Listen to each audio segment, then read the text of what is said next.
अगर आप भी परेशान हैं इस तरीके से माप का पीस को कटिंग करने के लिए कि माप का पीस से हमें माप का पीस किस हिसाब से काटना, आप परेशान हैं तो आपका परेशान होने की ज़रूरत नहीं है। आपका भाई आपको समझाएगा ये वाली पैंट माप के हिसाब से काटना कैसे है। बहुत सारे लोग आपको समझाते होंगे कि ये वाले पीस को इस हिसाब से बिठा दो और इसको कटिंग कर दो, तो बिल्कुल भी ऐसा मत कीजिएगा। इस तरह से आपका पैंट निकालने से आपका पैंट ख़राब हो जाएगा। आप इस तरीके से कटिंग ना करें। माप का पीस काटने का जो सही तरीका है आज मैं आपको बताने वाला हूँ, जो माप का पीस को किस हिसाब से आपको काटना है। तो आज का वीडियो ये पूरा देखिएगा, आपको समझ में आ जाएगा कि माप का पीस में जो स्ट्रेट पेन जो होता है, जो सेंटर क्रीज बनती है, वो वाला पेन कैसे काटना है। तो आज आपको पूरा वीडियो वॉच करके जाइएगा और पूरा वीडियो में सीख के जाइएगा कि माप का पीस जब भी आपके पास आए तो उसे कैसे कटिंग करना है। तो आपको करना क्या है, सिंपल सा तरीका आप देख लें। सबसे पहले एक निशान इस तरीके से आपको लगाना है माप के पीस में। जब भी आपकी माप का पीस का कटिंग करना हो इस तरीके से एक सेंटर निशान लगाते। देखिए हम 4 पल्ले को बिठाए इस तरीके से, जुअन वाले पल्ले चारों इस तरह बिछा हुआ है। एक सेंटर ऐसे सीधा सीधी मैंने माप का ले लिया।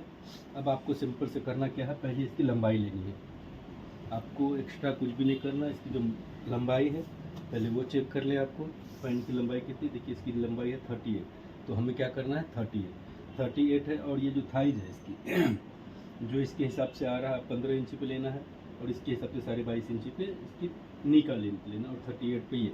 तो अब हमको करना क्या है, सिंपल सा तरीका आपको अपनाना है। यहाँ से जो बेल्ट की एक्स्ट्रा है वो हम ऊपर रखेंगे और यहाँ से 15 इंच पे इसकी फॉक थी तो हमने 15 इंच पे निशान लगाया। यहाँ पे 22.5 थी तो 22.5 पे लगा दिया हमने। और 38 की लंबाई है तो 38 पे लगाते हैं। इसी तरीके से सेम निशान इधर भी लगा लेना है ताकि आपका मार्किंग क्रॉस ना हो, इधर घूमे ना ही पीस, सेंटर पे सेंटर बैठा रहे। उसके हिसाब से यहाँ पे 38 है, 38 पे लगा देते हैं। तो फिर आपको इस हिसाब से ऐसे निशान लगाना है।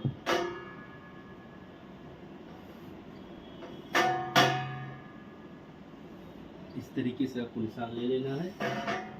अब आपको देखना है कि हमें इसकी जो माप है परफेक्ट माप, यानी हिप हो, थाइज हो, नी हो, बॉटम हो, वेस्ट हो, किस हिसाब से निकलना है। तो आज हम इस वीडियो में यही चीज़ बताने वाला हूँ आपको कि इस पैंट का जो परफेक्ट माप है आपको कैसे निकालना है। तो कैसे निकालना है वो तरीका आप सीखे हमारे पास आज। अब इसकी फॉक जो है, इसकी फॉक को हमने क्या किया, यहाँ पे जो सिलाई आती है इस फॉक के हिसाब से आप फॉक को इस तरह के जर पे सिलाई के पास रखें और इसको मापें। तो कितने आ रहा है हमारा 14.5। तो 14.5 ये तैयार है। तो हमें 14.5 तैयार रखना था, यानी कि 15 इंच इधर और उधर एक्स्ट्रा सिलाई की मार्जिन पे रखनी। तो 15 इंच 14.5 इंच ये तैयार है तो 14.5 रखना है हमको। अब नी के पास हम देखते हैं, नी जो नी है हमारा वो है 12.25 इंच तैयार, तो 12.25 इंच ही तैयार रखना है। और इसकी बॉटम जो देखते हैं, इसकी बॉटम हमारा जो तैयार है इस तरीके से जो सिलाई पे सिलाई है वो नापना है आपको, सिलाई टू सिलाई। ये जो सिलाई आई हुई इस सिलाई को लें और यहाँ पे जो सिलाई आई हुई वो, तो ये 10.5 इंच है तो 10.5 इंच तैयार रखना है। अब रखेंगे कैसे वो तरीका भी मैं आपको बताने वाला हूँ। जो सिला गया है बस उसी सिलाई के हिसाब से आपको अकॉर्डिंग माप रखनी है। तो आपको सबसे पहले करना क्या है, एक निशान यहाँ पे इस तरीके से लगा लीजिए सेंटर के लिए।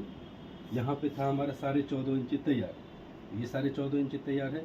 तो हमारा इस पोजीशन पे सिलाई का माप है और यहाँ पे 14.5 इंच हमको ये तैयार रखना है। कितना 14.5 इंच जो उसकी तैयार थे 14.5 तैयार आ जाएगी। अब इसका हमको जो 20 सेंटर लेना है 7.5, यहाँ से जो माप आएगा 8.5 इंच और यहाँ पे 8.5 इंच, इस तरीके इसका सेंटर निकाल लेना है। तब आपका पैंट जो होता है परफेक्ट स्ट्रेट होगा, कोई दिक्कत नहीं आएगी आपकी पैंट में। सेंटर क्रीज जिसे बोलते हैं ना, वो सेंटर क्रीज बन के आएगा। इसमें कोई तरीके का पैंट घूमेगा नहीं, क्रॉस भी नहीं होगा, आपका सेंटर क्रीज परफेक्ट टूट के आएगा। अब हमारा यहाँ पे था 12.25 इंच, तो 12.25 इंच तैयार चाहिए हमें। तो कटिंग करना होगा कम से कम हमें 12.25 इंच। तो 6 इंच एक सूत पे हम निशान लगानी है। 6 इंच एक सूत यहाँ पे लिए तो यहाँ से होता है 12.25 इंच। तो 12.25 इंच हम पे ये निशान लेंगे तो ऑटोमेटिक हमारा जो 11.25 है, 12.25 इंच था तो वो ये मार्जिन में चला जाएगा। अब यहाँ पे था हमारा 10.5 इंच, तो 10.5 इंच का हमें 11 इंच कट करना होगा। तो 5.5 इधर लिए हैं तो 5.5 इधर, तो 11 इंच ये हमारा स्टिचिंग में जाने वाला है। तो इस हिसाब से स्टिचिंग में जाएगा। तो अब इसको क्या करना है आपको क्रॉस वाली स्केल को इस तरह बिठाना है, ये तीनों मार्किंग को इस तरह निकाल लेनी है।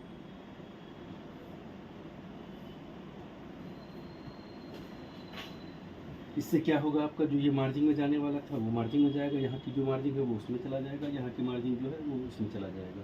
तो इस हिसाब से आपका पैंट में प्रॉब्लम नहीं होगा। तो इस तरीके से आपका इसकी कमर निकालना है।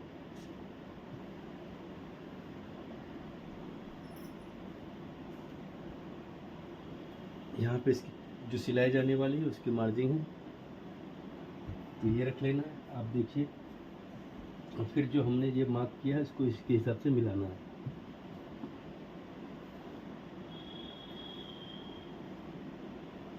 और सेम इतना हमको इसका एक्स्ट्रा 1 इंच का रख लेना है, जो उसमें सिलाई में लूज मार्जिन दिया गया है।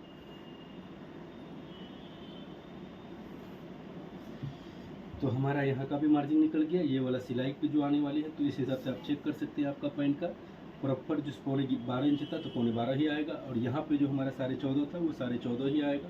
तो कोई दिक्कत यहाँ पे परेशानी आने वाला नहीं। जो हमारा परफेक्ट 10.5 इंच यहाँ पे था बॉटम, तो 14.5 इंच भी यहाँ पे आने वाला। अब इसका हम कमर माप लेते हैं, जो इसकी वेस्ट होती है। तो वेस्ट के लिए पहले इस तरीक़े से टक्स के लिए ले लें, ताकि सेंटर टक्स में बेटर होता है। सेंटर टक्स अगर इस तरह लेते हैं तो आपका क्रीज भी इसी टक्स के ऊपर आएगा। तो अब हमें इसका वेस्ट मापना है। तो वह वेस्ट मापने की सबसे बेस्ट तरीका क्या है, अब इसका 20 सेंटर लें। इसका जो 20 सेंटर जो सिलाई की आती है बस वहाँ पे रखें, और इसकी जो सिलाई पे आएगी हमें बस उतना लेना है, वो है 11.5 इंच तैयार। तो हमें क्या करना है, 11.5 इंच तैयार रखना है। इस तरीके से हमारा 6.5 इंच हो गया, और यहाँ से हमें 11.5 इंच तैयार रखना है। तो ये हो गया 11.5 इंच वेस्ट, ये हो गई हमारी मार्जिन। अब आपको इसका हिप कैसे निकालना है जो इसकी हिप होती है, हिप में भी कोई परेशानी ना हो, A to Z जो जहाँ पे जैसा सिलाई गया हुआ उसके हिसाब से हमें कटिंग कर रहे हैं आपके सामने। तो ये हमारा जो हिप है, हिप का जो सिलाई देखेंगे ये है 12.25 इंच। तो हमें जो हिप आने वाली है वो यहाँ पे आएगी, तो 12.25 इंच हमें तैयार चाहिए। तो ये हमारा सिलाई में जाने वाला है, तो यहाँ से 12.25 इंच हमारा आएगा इस पोजीशन पे, और कटेगी इस पोजीशन से। तो हमें क्या करना है, बस सिंपल सी इसी तरीके से ये पीस को रखना है, इस तरीके से मार्क कर देना है। और यहाँ से जो हमें राउंडिंग लेनी है फॉक की, इसको इस तरीके से मिलाना है। अब इसकी फॉक नाप लेते हैं, हमारा फॉक कितना है। जो इसकी जितना फॉक तैयार होगा हमको उतना ही तैयार करना है, क्योंकि क्लाइंट का कहना है कि जो हमारा माप है उसके हिसाब से ही चाहिए। तो फिर आपको सेम टू सेम करना होगा। ये फॉक तैयार है 16.5 इंच, तो 16.5 इंच ही हमको भी चाहिए।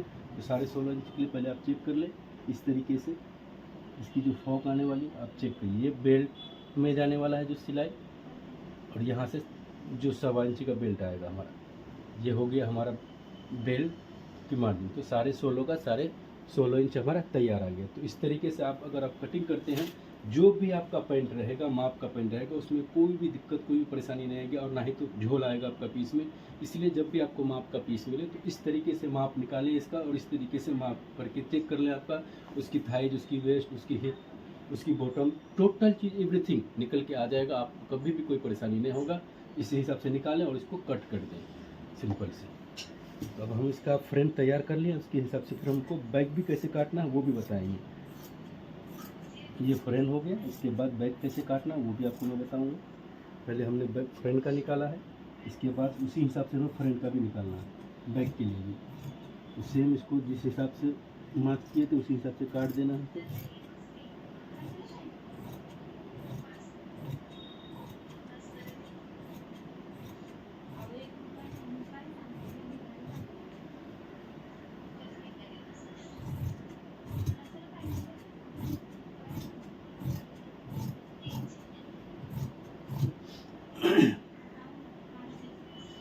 आई थिंक आप लोग को समझ में आ गया होगा कि माप का पैंट को काटना किस तरीके से। जब भी बुटीक का पैंट आए तो इस तरीके से काटना। जब रेडीमेड आता है तब जाके आपको रेडीमेड ब्लाउज पैंट में ही तब इस हिसाब से अगर आप कटिंग करते हैं फॉक टू फॉक मिला के, तब जाके आपका पीस सही बैठेगा। वो होता है रेडीमेड के लिए। ये है बुटीक पैंट। बुटीक पैंट में क्या होता है कि इधर भी ज्वाइंट होती है, इधर भी जो दोनों साइड ज्वाइंट होती है, तो इसका सेंटर क्रीज बनता है। जब सेंटर क्रीज बनता है इस तरीके से, तो आपको पैंट काटना है सेंटर क्रीज के हिसाब से, तभी जाके आपका पैंट जो होगा वो परफेक्ट बैठेगा। तो ये सब चीज़ आप नोट करके रखेंगे तो आपका पैंट कभी ख़राब नहीं होगा। अब इसकी जो हम बैक है वो नापेंगे। अब बैक का जो हिप है आप चेक कर सकते हैं, यहाँ पे हमने जो सिलाई थी वहाँ पे लिया है और इसकी हिप को चेक करना है। ये हिप है 15.5 इंच तैयार है, तो यहाँ से अब हमको 15.5 इंच ही तैयार रखनी है। तो वो आते हैं यहाँ पे इस पोजीशन पे और ये हमारा मार्जिन जाने वाला है। तो अब करना क्या है, इसकी फॉक को भी चेक कर लेते हैं। इसकी जो फॉक है वो फ्रंट की तो 16.5 थी पर बैक बड़ा होता है, तो बैक के लिए भी नाप लें। बैक इसकी देख सकते हैं आप 19 इंच यानी 19 इंच, तो 19 इंच ही रखना है। तो 19 इंच अब कैसे होगा, 16.5 तो फ्रंट निकला है और बैक को 19 इंच करना है, तो वो कैसे करना है वो भी चीज़ें आपको मैं बताऊँगा। अब यहाँ पे नाप लेते हैं इसकी बैक की जो फॉक के साथ साथ इसकी सिलाई कितनी पे आने वाली है। थाइज यानी फ्रंट की थाइज तो हमने निकाल लिया था कि वो 14.5 इंच है, तो बैक भी किस हिसाब से निकालना है, इसी हिसाब से निकालना है। बैक की जो थाई होगी इसी हिसाब से आपको पकड़ के चेक करना है। ये देखिए बैक 16.5 इंच है, तो यानी 16.5 इंच आपको यहाँ से रखना है तैयार, तो आपका प्रॉब्लम नहीं होगा। ये है इसकी तैयारी। तो ये चीज़ें आप भी नोट रखेंगे कि ये हमारा तैयार है, तो इसी हिसाब से आपको कटिंग करना है।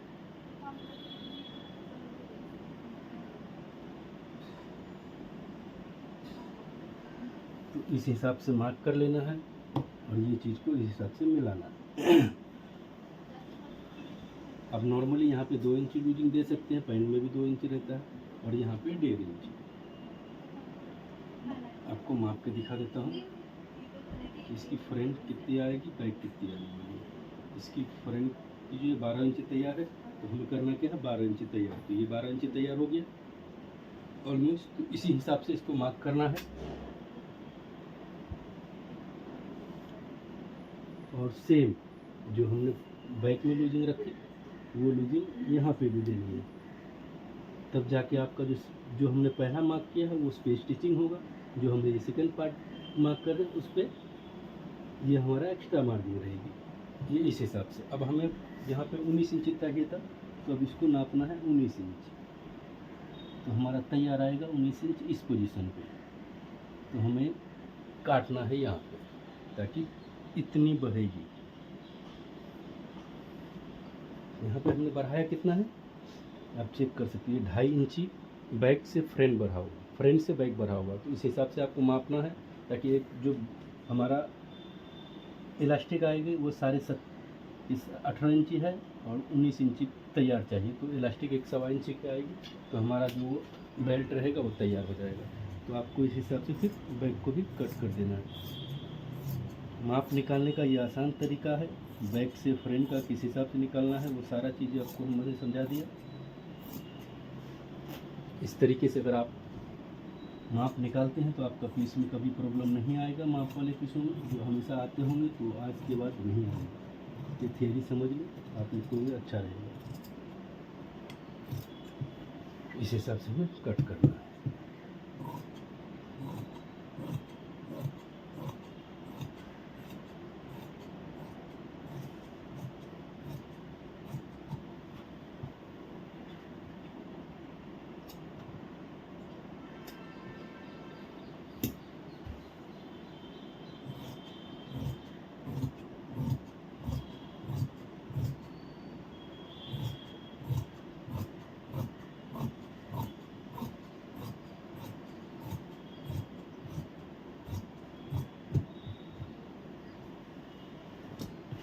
तो फाइनली हमारा माप के साथ माप का पैंट कट के तैयार हो गया है। तो एवरीथिंग लोग आप सब समझ गए होंगे कि आपको पैंट कैसे काटना है। ये तरीका अपनाएंगे तो आपका पैंट में कभी प्रॉब्लम नहीं आएगा। वो माप वाले माप रहा तो कोई दिक्कत नहीं, पर माप नहीं रहा तो इस तरीके से आपको माप निकालना है इस पैंट का।